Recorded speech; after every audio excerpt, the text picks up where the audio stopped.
NF120. It is an equipment that equipped with a 200 nanometer nanofocus tube, which is specialized in semiconductor packaging and wafer-level packaging, which requires the detection of defects in sub-micron units.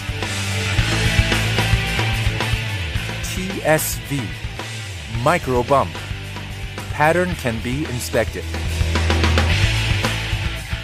The high-resolution drive shaft control mounted on the stone base allows precise tracking of defective areas for inspection.